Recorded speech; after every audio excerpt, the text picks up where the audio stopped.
City Tech. Folks, we talk all the time in the new year, nothing's going to change, that digital world is loud and crowded. So you need professionals that can help you get your message out to your current and future clients. So go to oakcitytech.com, tell them what you're looking for. I know they'll be able to help. Hi, everybody. My name is Mike Manning. Each week on Triangle BNI, we bring you a local small business success story. If you are not familiar with BNI, it is Business Networking International, the world's largest networking organization. Our little slice of heaven here in the Triangle, Raleigh, Durham, and Chapel Hill. About 32 chapters and about 500 members meet every week. And our goal is to help each other grow our businesses. And our special small business local success story this week, Jenny Midgley, which with the Content Marketing Collective. Jenny does storytelling, branding, photography. She helps you get your message out. We're going to talk a lot about what she does. Jenny's also a member of RD24 Apex Business Builders. They meet Thursdays at 8:30 a.m. in Apex. They're online right now, but if you want to meet some good small business owners that can help you grow your business and get some little nuggets from, that group is the one to visit. Jenny, how are you today? I am great, Mike. Thank you so much. How are you doing today? Doing good, enjoying this massive snowfall in the South. I just can't wait. I saw where some schools were already closed, so that's the South for you. Yeah, no, thank you. Your kids went to school today? Yeah, Okay, good. yeah. I know you're glad to get them out of the house. Yeah, I mean, we were ready to have them go back for but even if it was like a remote learning day, we would have been okay. Yeah. But yeah, no, happy to. I mean, I'm okay with it because I come to my office. My husband's the one that has to deal with Yeah.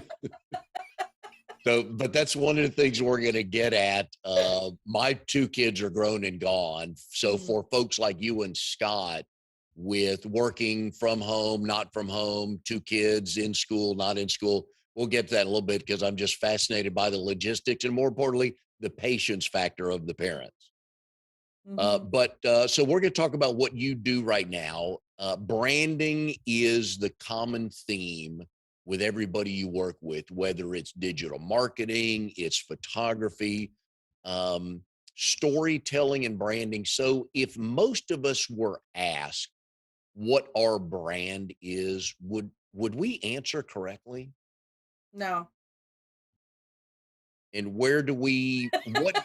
And I'm with you. No, I'm totally with you. When I wrote this question, like, okay, I know the answer. So why do we think one thing, or what do we normally think our brand is, but it really isn't? So people think that's actually a really good question. It's a complex question. So a brand is the representation, right, of a company, of a message that goes out to the world to sell a service or a product, right? So the brand is like the who, right? The marketing is the what, or the service is the what, and then the marketing is the how you tell people what it is. So most people know branding is one of those words that gets like thrown around, right? So like I see a lot of promotional products, companies that like I do branding, and I'm like, but you don't. Um, what you do is provide a um physical, like a tangible representation of that company on a piece of something, right? So, whether it's like a T-shirt or a sticker or a cup, right? So, like my lovely girls who do stuff cup here. Um, so the brand, like, so this is a really this is one of my favorite definitions of it, right? So, Aaron Orndorff, from Shopify Plus, very smart guy. So he says that personal branding is the story that people tell about you when you're not in the room, right? I take it one step further, and when I talk to my clients and when I talk to the world at large, a brand is the story that you choose to be told about your person if it's a personal brand or your company if it's a business brand. So that's where I think people kind of lump it in, right? It's like saying you're a psych major and an English major Yeah. in college, right? It's very broad. And then you just kind of have to have a uh you have to have a guiding force that kind of leads you to where you're going in your next steps. Are well, I would imagine over time you have, and let's go national first and come back to one of your better client stories Hmm. that you want to tell. So nationally, what brands tell us who they are when they do their branding correctly? Um, so Target is one of the best examples of this, right? Because they have embodied inclusivity. They are not trying to be the cheapest out there. You know, when you walk in, you're not going to, it's not the cheapest. Um, but you also know that there's value in it, right? There's value in the way that they culturally they train their team members. There's a feeling that they have taught their consumers to expect when they think about Target. Not even like walk into the Target, right? Think about Target to the point that, I mean, in 2021, what did they do? They collaborated with Monopoly and created a Target Monopoly, right? That is Santa left under our tree, right? Like Santa gives us games every year, and it's the experience of the board game, right, is fully representational of the branding of Target, right? It's literally you're shopping through the store, you're going through, you're getting your savings, right? But it's really pinpointing down, right, how you feel about something. Starbucks is another great one, right? Like, at McDonald's, you know what to expect, you know what to what no matter where you are, no matter where you are in the country, you know that when you go to that place, your expectations will be managed. And if they're not, right, you know that they're not. You know that the messaging is off. You know something, right? Or it's either exceptional and extraordinary or it misses the mark, right? So like there's a Starbucks in Brooklyn in Sheepshead Bay that has a menu in English and in Cyrillic because there's a high Russian population in this Oh, part of Brooklyn, right? So you walk into that one, you're like, wow, this is super cool. They have a menu in Cyrillic, and we're in New York City, right? So it's augmenting that brand. It's augmenting the messaging that you would automatically expect when you walked into a Starbucks versus like, when you get really crappy service and that hurts the brand, right? So that's where it's all of those things. It's the feelings, it's the thoughts, it's the what you when you envision even walking into that place. That's the branding. and going back to the fast food world, I know, and I'm a McDonald's guy, always have been, but I know exactly what I'm getting when I either go inside or go through the drive through. Mm-hmm. I know if somebody's going to talk to me or not. I know all that. Just like when I go through Chick-fil-A, I know I'm going to hear my pleasure. Yeah. And to me, that's the brand for them. And I've noticed over the last couple of years that some of these other restaurants, when you say you put in your order and you say thank you, some of them are starting to say my pleasure. But Mm-hmm. it can be, but you're right, that and that's a different emotion when you leave the go through line and you order and somebody go and you say, I say thank you, and they go, my pleasure or our pleasure. It's like, Mm-hmm. oh, but again, Mm-hmm. it can be that simple. Yeah. Yep. And I go back to the day when Nike, when their tagline was just do it. Mm-hmm.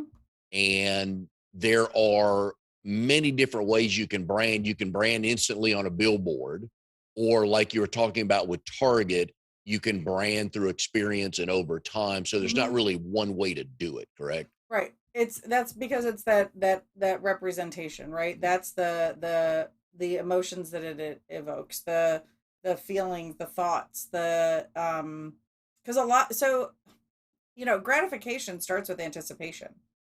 So it's how do you and people make buying choices based on emotion. Like you may need something, but ultimately that choice of purchase comes down to how you feel in the moment.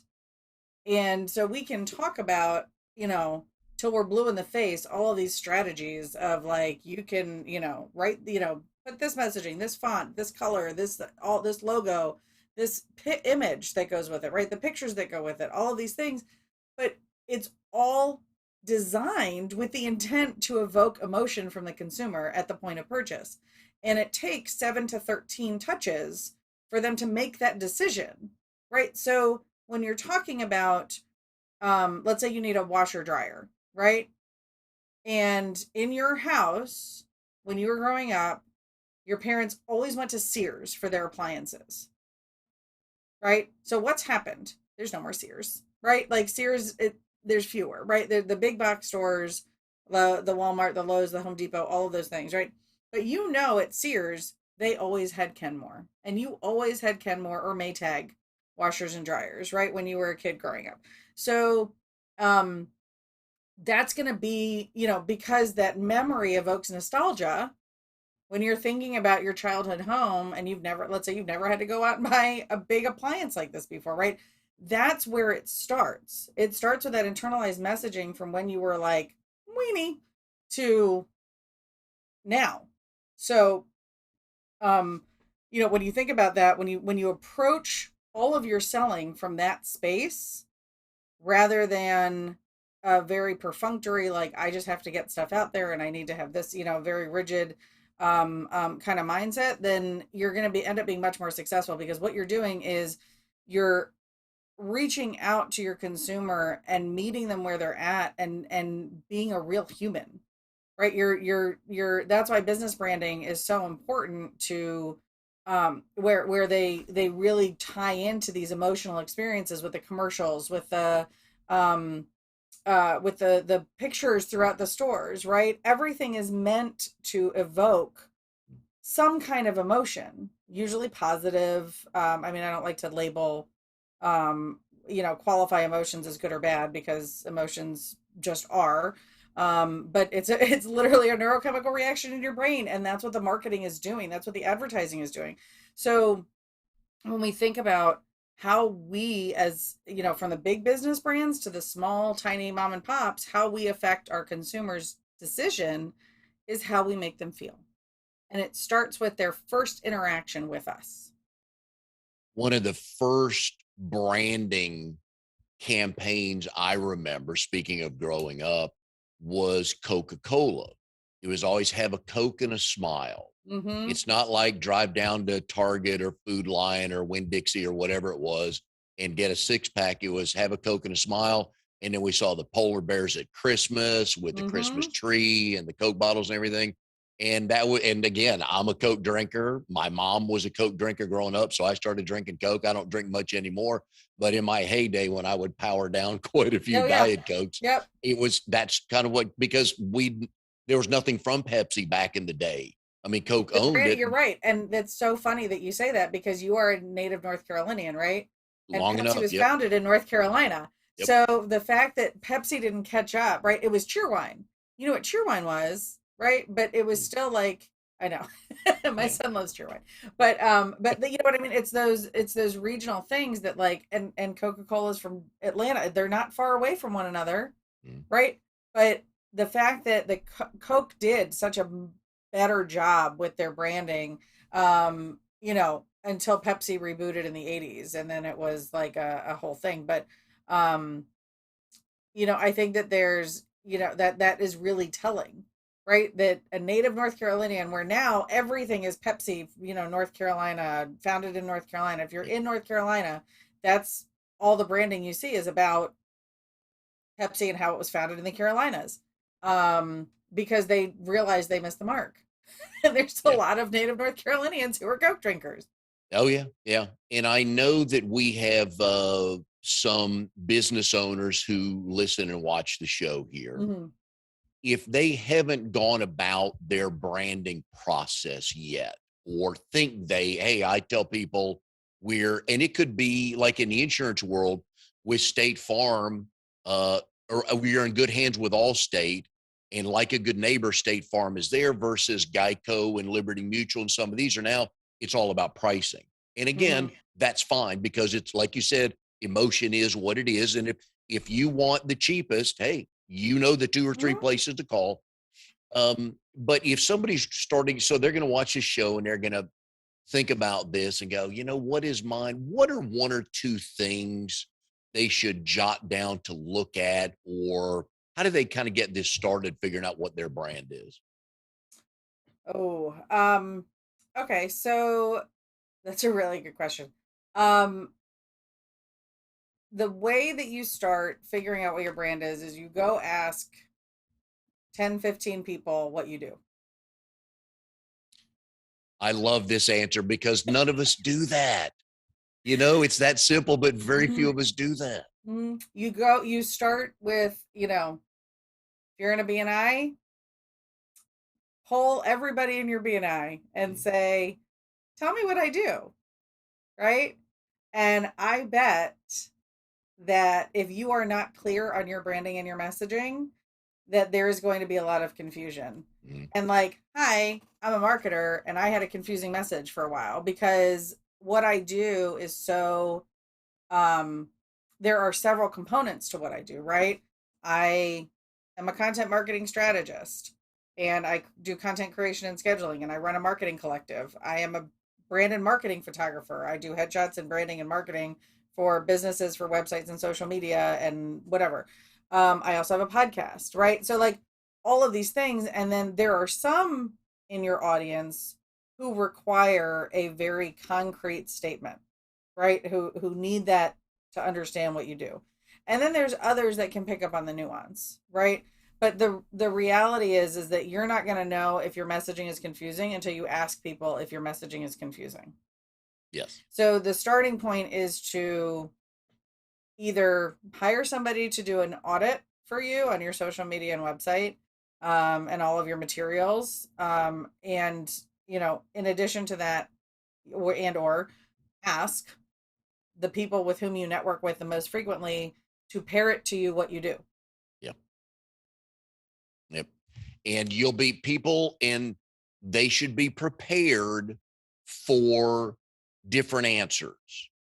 But that's a good thing Mm-hmm. because, and I've always been a big fan of change because if for the right reasons, because a lot of times it means new information. Mm-hmm. COVID was a change. Hey, we got new information. All of a sudden, everybody sent home. But change is not always bad. So when you get new information, if somebody listening today goes out and asks 10 people, hey, what is it I do? And they get 4 different answers, that's an opportunity for Oh, them to understand, absolutely. okay, I must not be Mm-hmm. clear enough explaining what I do. And I'm the same thing with you in the coaching world. And I just really don't like the word coach because it doesn't explain. Right. And so I'm working on that as well. But again, in your world and I think of you as content Mm-hmm. and branding. I mean, we've known each other for a while. And those are the 2 words, no matter what else you do, that's what I connect you with. So when somebody asks me, hey, I need to work on this, you're always top of mind for me because very few people use either or both of those words together. Right. And so, and I appreciate that. And I thank you for this because this tees it up really well. So, one of the ways that I figured out how to um, clarify my own messaging was in that, when people are like, how do I help like, so here's another great way.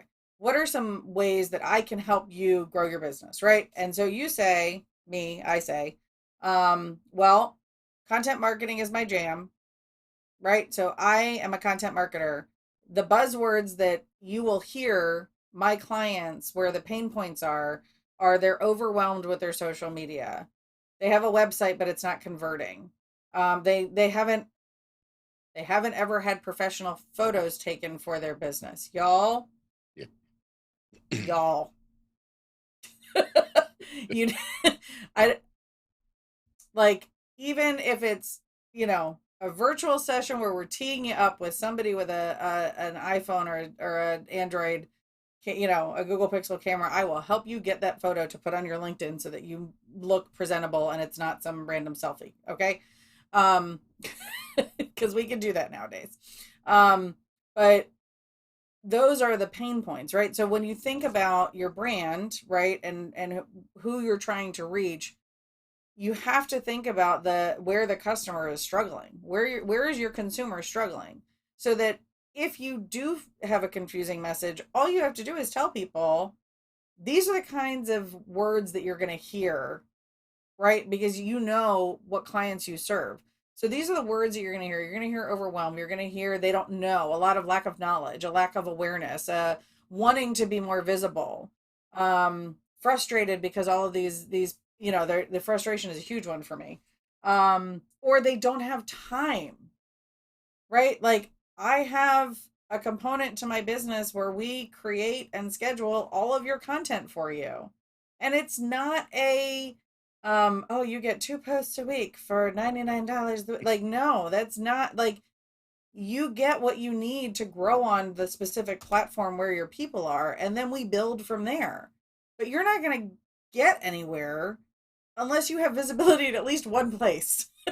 So we concentrate on that first, and then we help you grow from there. But we're not like, 2 posts a week is not gonna an audience growth make, like it's not gonna do anything for you. um so there's a whole lot of components of how you represent that, but it's about telling the people how you help, who you serve, and what are their struggles. Because we all have problems and we're all looking for answers, whether it's in Mhm. life, in business, with health, with money, with whatever. Yeah. Why am I going to listen to you? Oh, you offer a solution to one of my problems. Right. Oh, let's talk some more. So I'm with you on that. And we're all, most of us are bad on using the corporate lingo instead Oh of yeah. I buy ugly houses. Love that tagline on those little Hmm. signs you see at street corners. But you know what? It says it all. So I got an Yeah. ugly house I can't sell. I'm going to call you because you have a Right. solution to my problem. Well, and that's the thing, right? Is like you have to feel confident in just in letting go of the expectation that it has to be some like perfectly crafted that you have to use your link. Like when you start using your industry jargon, you sound like, and I say this with love, you sound like an a-hole, Hmm? right? Like you're no longer speaking and serving your consumer or your prospective client. At that point, when you fall into that industry jargon because it's your comfort zone, that's where you need to say, stop. And I'm going to get some data, and I'm going to go back, and I'm going to start talking more about to whom I'm serving versus me. Yep. Because you can say, like, this is one of the things, and you and I have talked about this at length before about the whole elevator pitch thing, that like I can say, right? I'm a content marketing strategist, headshot brand and marketing photographer. I work with uh, businesses, sales professionals, and entrepreneurs and create what content for their digital platforms. Great. That's what I do, Yep. right? That's a quick 5 second boom, pop it out. So in my BNI, we do a word of the week, word of the day for each meeting. I rewrite on the fly my 60 second every week using the word of the day, right? And I mean, challenge me, I'm going to rise up. Because Right? it's kind of what you do. Yeah. So, Right. Like, oh, we're doing that. It's all good. I'm on board. yeah. I joke with them. I'm like, this is why I joined this BNI. So I could just, Yep. you know, squeeze my creative juices every week. But in reality, right, if you have such um a perfectly crafted and totally, you know, emotionless pitch, Mhm. people are going to tune you out.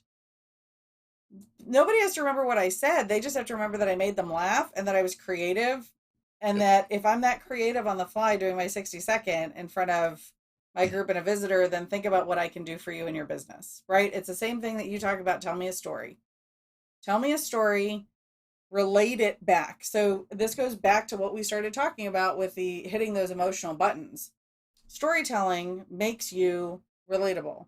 Storytelling about your clients, right, makes you relatable and shows off it positions you as a subject matter expert in whatever your world is, because you're sharing a success story, right?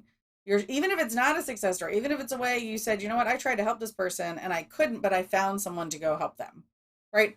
That shows integrity, that shows that trustworthiness, that shows that you're somebody who is willing to let go in order to gain. Yeah.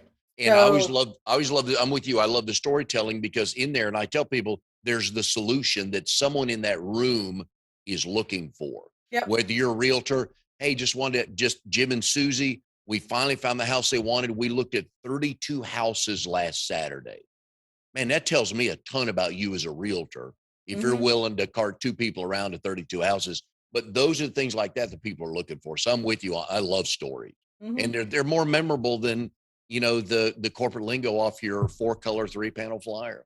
I Yep. can read it. I don't want to listen to it. So we are here with Jenny Midgley, the Content Marketing Collective. Jenny is in RD24 Apex Business Builders. They meet Thursday mornings at 8:30. Right now, they're on Zoom. So if you want to meet some quality individuals in the Apex area, I recommend you go check them out. Today's show is brought to you by Oak City Tech. Folks, one of the things you can control, your mailing list. Facebook could cut you off. YouTube could cut you off. Everybody that owns something else could cut you off. So you want to find people like Oak City Tech. Jenny, we've talked about some things that she does as well. You want to find out what you can control to keep your message out there the way you want it. And so please go to oakcitytech.com. Tell Drago and his team that we said hi. All right, Jenny, story time. So, how does one go from a social work degree in Syracuse, New York, to branding and content in Apex, North Carolina? Super glad that you asked that question. Yeah, so the short of it is that I grew up in Maryland. I went to Syracuse for undergrad and then for grad school. Got my master's in social work. I worked in healthcare for 20 years. And in the process, like I met my husband, and then he got a job in DC, so we moved back, and then his company um shifted their deliverables, and so I was like, there's no way that both of us are working from home, because I was working remotely at the time. I was like, there's no way both of us are working from home in DC and paying the cost of living in DC. We're moving. Like, we're moving. um and through that we had a couple of kids, and so we moved down here because his company was based here. And then uh you know for me, my that's how we ended up in North Carolina. And we picked Apex because um we wanted somewhere that was we really liked Apex. Like, it's a cute little town, and we really like, I live downtown now, and I don't want to live anywhere else. Even though my husband reminds me every other week that, like, didn't aren't weren't we gonna move to the beach? I'm like, but we would have to leave Apex. Like, why would, anyway. So we selected Apex for a number of reasons, but we love it here. And so but my story goes back to, like, I was really struggling. And I was struggling in my job because I had there was a leader in our organization who really was a bad manager. Like, all of the things that Brene Brown writes down is like, these are bad. These are not qualities of daring leadership. This person embodied all of those. So, um, I was fortunate in that the writing was on the wall, and that person ended up leaving, because I wasn't the only one that was feeling that way. But through that process, like, I was so uncomfortable and I was so unhappy, and I was miserable. So I kept trying to find a way out. And as I was finding ways out, um, I kind of landed back into photography, which is something I always loved and enjoyed, but it was a hobby. And I figured I had to turn it into a business, but we were in DC. It's a huge market, right? I mean, there's 11 million people just in the city center. There's 11 million people in the whole state of North Carolina, right? So, like, it's a big market. And so I had to learn marketing, because they don't teach you that in social work programs. They don't teach you that in undergraduate degree programs unless you're in a business degree program, right? They don't teach you about marketing. So I had to learn it from the ground up. And what I learned was that as I was talking to other people, a lot of people don't know about marketing. And so like, it was just kind of like I stayed in that lane and I took 10, over the course of 10 years, I learned all the things that I could learn on how to grow my own business. And then when we moved here, because I had done all the mistakes that a lot of new photographers do. I charged too little. I didn't value myself. I didn't value my time. Um, I didn't run my numbers. I had no idea about running numbers. I had no idea how to run an actual business. Um, and so when we moved here, I was like, forget it. I'm just not even gonna worry about it for now. Like I put away my camera. I didn't pick it up for 6 months because I was so burned out. And then I started slowly building my way back to it. I met with, and this is where I feel like I'm like, if you're gonna do it in a way, find a way to do it this way, right? Like it's not a right way or wrong way, but find a way that leads you on a path where you work with coaches and mentors and find people in the business community to help you learn the things that will guide you toward success versus spinning your wheels and doing, making all the mistakes about, taxes and, you know, P&L statements and permits and, budgets and all of those things. Um, and so that's kind of, it stumbled me back to the marketing and the branding because I figured out that's what I wanted to work with. I really enjoy working with business owners. I really enjoy working with sales professionals. And it's not to say that like I won't take pictures of your family. It's just not where my heart lies. Right? Like, um, could I photograph weddings? Ugh. Sure. Do I Ugh. want to photograph weddings? No. No. Unless I'm a second shooter. Because you don't understand the freedom of being a second shooter. Like that is the best place to be. Because all you got to do is just you're snapping away the whole night, and then you hand off your card at the end, and you're like, yes. But that's really the only way you're going to get me at an event. So who put the first camera in your hand and when was that? Okay, so the first camera. So my parents, when I was growing up, they had this like giant bookcase. Like they had a lot of scan furniture. I don't know if you remember scan furniture. It was like Scandinavian or something. That's why it was called scan. And they had this like tall bookcase, and they had all these old cameras on it. And so I used to play with those when I was like 3, 4, 5. One of the stories about the cameras is like I literally got hit over the head with a camera because, but it was a little backwards. I was climbing up the shelves to get to this like my favorite camera, and I rocked the whole thing and everything fell, and then I fell back and I hit my head on a movie camera. And remember those old movie cameras had the square metal frames around the lens, and so I got like a 4-inch laceration in the back of my head. And I didn't know until like I was near my parents and I started walking away, and my mom called me back because I had apparently had like blood dripping down my back. And I was most upset about the fact that it ruined my Gizmo t-shirt. Because I was wearing a yellow t-shirt that had a picture of Gizmo from Gremlins on the front. I loved Gizmo. But yeah, so that was you know, that was it was up close and personal with cameras from an early age.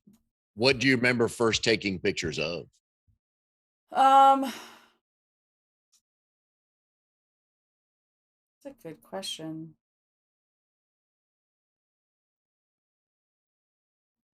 I don't actually. Or when did it kind of start connecting that, oh, you know what, whether it's pursuing it as a hobby or a business, when did you kind of feel like, I really enjoy doing that? Yeah, I mean, I enjoyed doing it, and I wanted to learn more about the technical things. I remember when I was like a teenager, and then, but I also lived in the house where like you can't be a creative and make a living. You have to go to school and you have to get a degree and you have to do things that will, earn. So what do? I go become a social worker. Where with a master's degree, I was offered a job straight out of school at gross $22,000 a year.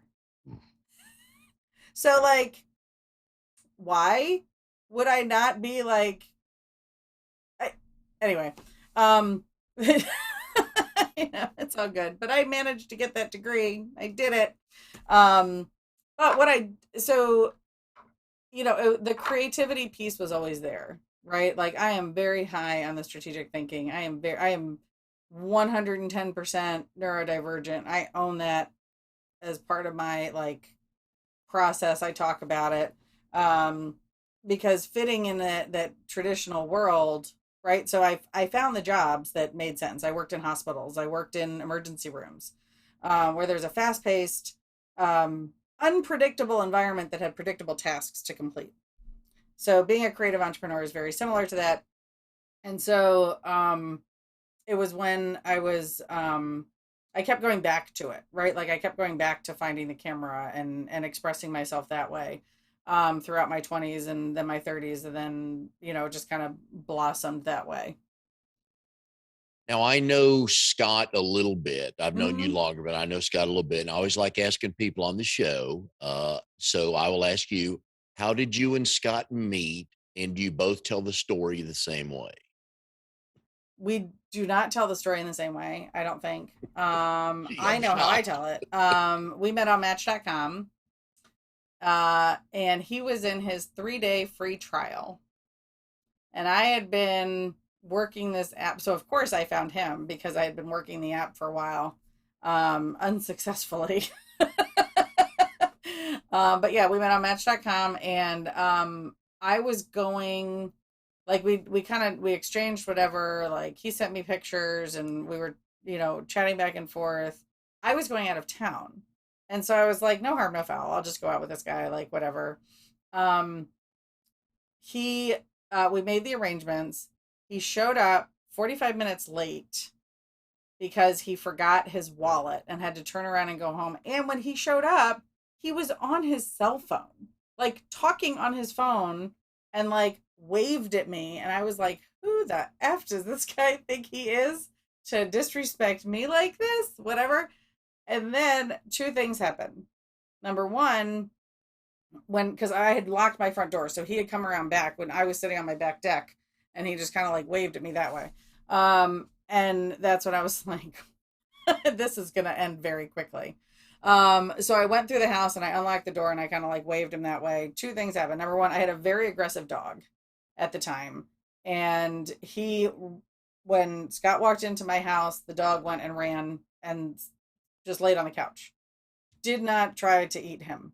So I was like, what the hell? What was that? So Duncan didn't try to eat Scott, so that was a good thing. And then he came straight in and tried to fix my air conditioner and he took his shoes off when he walked in the door. So he took his shoes off, he had holes in his socks, and he tried to fix my air conditioner. And I was like, all right, maybe it's not that bad. And then we ended up talking for like hours and hours and hours and hours. And it was, yeah. And where was the official first date? Well, that night we played darts at this place that was near where I lived. And but like the official first date, um, yeah, we went and got frozen custard, and then we went and played darts and had a couple drinks. That was fun. But the official first date, I actually, hmm. Well, let's go back to the dart night. Did he experience all that is Jenny on that night and realized, okay, I'm down for this? Um, I mean, probably. So like it's really funny because one of the challenges that I've had, right, in being all that is Jenny, is that, there was an adjustment period of me owning that I can be this extra and not be rejected. And one of the challenges, right, is that um uh I experience rejection like not well. It's not a comfortable space for me.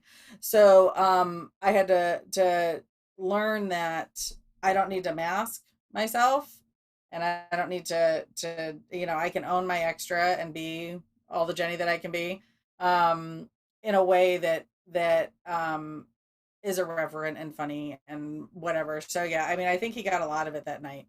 Um, and then a lot of it through, but I mean, I masked for quite a while until I felt confident and comfortable and trusted him enough so that I could really be myself. And I By then it would was too bet, late. I had already hooked him. there you go. Yeah. I would bet on that night that you tried to beat his brains out in darts, right? Yeah. Yeah. Yeah. One of the things I think why you and I get along so well is when I don't mind going into a room. I want to get people to talk, no matter Hmm. what it's about, and laugh and just enjoy themselves. Sometimes you're in the spotlight, sometimes you're not to do it. But I always tell people, and this goes back to your world. I always tell people, it's all about the content, baby. If people are talking and laughing, what do we care that they're talking and laughing about people picking on me? I welcome that, bring it, because that gives me a chance to shoot back. But it's just all about the content, just getting people comfortable and laughing. And so I don't mind being the one coming in stirring things up a little bit. It's fun. Right. But it takes some time to like get to that level where you feel confident enough that you can do that.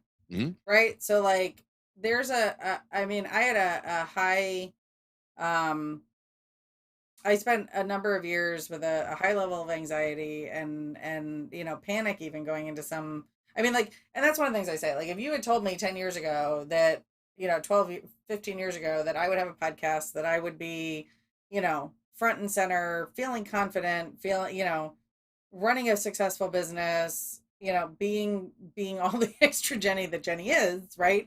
I would have just been like, I would have told you were lying. Like, there's no way, because I couldn't imagine it then, right? Like, the Jenny that was then is not, is just a component of the Jenny that is now. But it was really hard. And so for me to, there reached a point where I realized that my discomfort in putting myself in those situations was not going to be as bad as staying stuck where I was. And so pushing myself farther and farther, and finding the right supports and finding the right people to put in my corner, um, and trusting my instincts more, right? And cutting out those toxic people, and um, or not even making connections with them, or just keeping them like this. Good place to keep them. Um, was more about, that's a larger component of my journey than learning the skills that I needed to be a strong marketer, or learning the skills, because I'm just intuitive and strategic. Like, that's just how I think. So embracing that, and embracing that I don't have to be like everybody else, right? Like, that's the I think the biggest part, and that's one of the huge, like, bombs that go off with my clients, is I give them permission to be themselves, Mm. right? We talk about, because they're like, well, I don't know what to post. I don't know what to say. People are going to judge me, blah, blah, blah. And the question is, but what is that going to do in reality, right? Like, so what if someone judges you? What does that say about them, Yep. right? So what if you put a typo out in your post for Christmas that you don't recognize for 10 days? Where you wrote Merry Christmas, Anne's Happy New Year, Yeah. because you were typing with your fat thumbs and didn't realize that you changed the D to an S and the Y Yeah. to a T. And then you're like, well, crap, let me fix that. Did it yesterday. It was a post from December 24th. Yeah. And I'm with you, because the true friend pulls you aside. You go, Jenny, you swap the R and the I in Christmas. You go, oh, thank you. Versus the person that judges you on social media. God, I would never hire you. You can't even spell. Right. Why do you care? Again, we could go on and on for hours on this, but why do you care what that person says?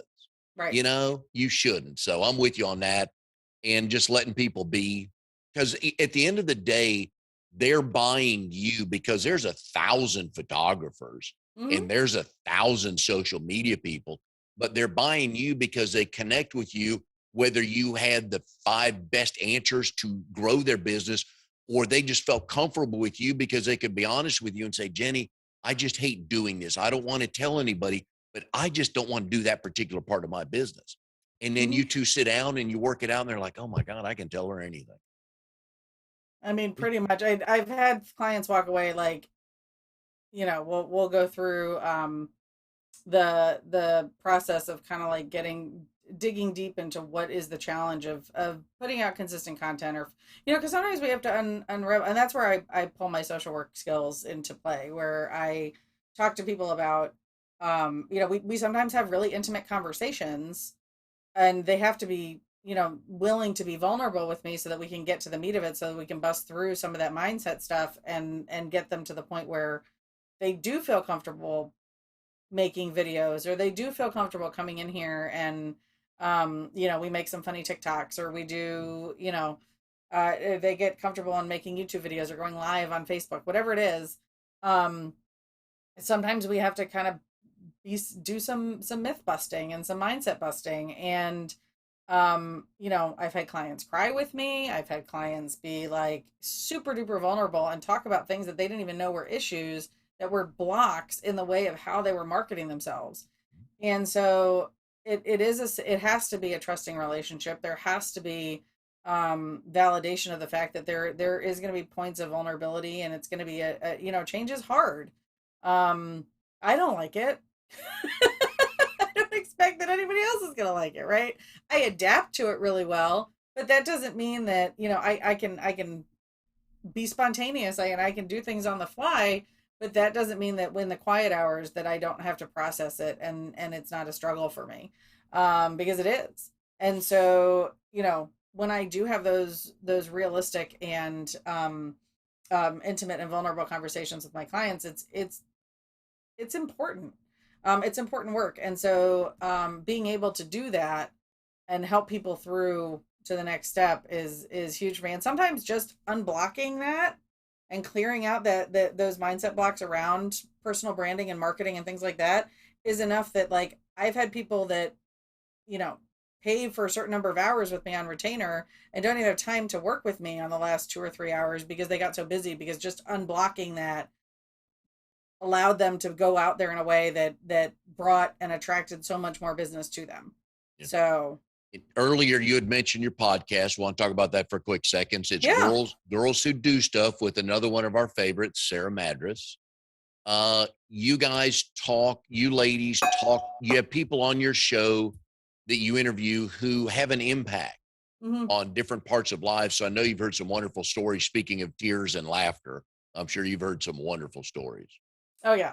Oh yeah. So we're a co-hosted interview show where we started out with like, we're going to talk to entrepreneurs in the triangle, and we're going to be, we're going to talk about how the not like what they do in their business and those things, but like really, the get to the nitty-gritty and have some of those more intimate and conversations. And our goal was like, we want you to feel like you're just hanging out, right, in a room. And that's what we hear mostly, right? Is people are like, I just feel like I'm hanging out with my friends when we're listening to you guys. um and it evolved because our first episodes aired February of 2020, and we know what happened. So we had to pivot right away. We had to we had 4 or 5 episodes that went out in February, and then the world shut down. So we had to start doing recordings on over Zoom and doing all kinds of different stuff to adapt, and finding different guests, because now we had the ability to be international even, right? So we have guests that from Canada. We had a guy from the Netherlands that was volunteering with Doctors Without Borders and got held hostage by Chechnyan rebels for 20 months, Islamic extremists. And so we talked to him, and um uh we talked to a viral TikToker just about like her sphere of influence and what that looks like. And we've talked to my parents. We've brought our husbands on. So we really, our goal is to create content that if we can have an impact on one person, and we get a message every episode of, wow, that was powerful. This was my takeaway. Um, and this is where, you know, we see our show going. We're doing some live events this year, finally, thank God. We're going to be doing a vision board event, a workshop, and we're going to build up and do like hopefully in the fall, we'll be able to do a big party, which is what we were planning in 2020, but we know what happened. Um, and yeah, so I think that there's room for those conversations, and, we make it fun and funny. And I think our dynamic is such that, you know, it doesn't take a whole lot to get a lot out of it. Yep. I agree. It's a wonderful listen. Girls Who Do Stuff, you can find it pretty much anywhere you want to listen to podcasts. But again, they have people who have been through stuff and love sharing stories. They've made an impact one way or the other. They go. And if you even have a remote thought of, gee, what is my brand? Please go to jennymidgley.com and set up a time to chat with her to get a better understanding of, because you may think it's one thing and it's really not. And it's kind of good to know, especially if you own a business, you kind of want to know what your brand is or what people think you are. So Jenny, it's been a lot of fun today. I always enjoy my time with you. Always. We always funny things to talk about. If you'll hang on afterwards for a second. But folks, again, Jenny's in RD24 Apex Business Builders. It's Thursday mornings at 8:30. Oh, whoa, 9 o'clock. We just what? For 2022, we moved it back to 9 o'clock. Oh, 9 o'clock. Wonderful. Okay, yeah. Thank you. So it's brand new information. It's fine. All right. So it's Thursdays at 9 on there Zoom. You go. I appreciate that. And please go to jennymidgley.com. Check out all the services she can help you with. But again, you got to solve a problem. Instead of being like, hey, hire me, I am awesome. What does that mean? Yeah. Nobody, that doesn't draw people to you. No. Hey, I'm awesome, and I can help you do XYZ. There you go. So anyway, Jenny, it's been a blast having you on today. Good luck with the new year, and I'm sure we'll keep up with you and Scott and the Midget and the Midgelette through social media.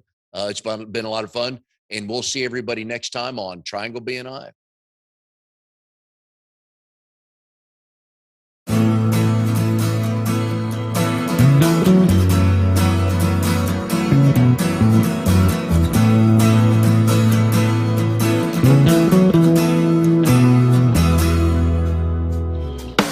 You are tuned to the Nissan Communications Network. If you tuned in too late, you can always watch each program in its entirety or download an MP3 audio file of it in the archives section at nissancommunications.com. Don't forget to subscribe to our YouTube channel, follow us on Twitter, and like us on Facebook. Sponsored by StreamingGear.com, Carolina Apparel, and DeltaForce.net.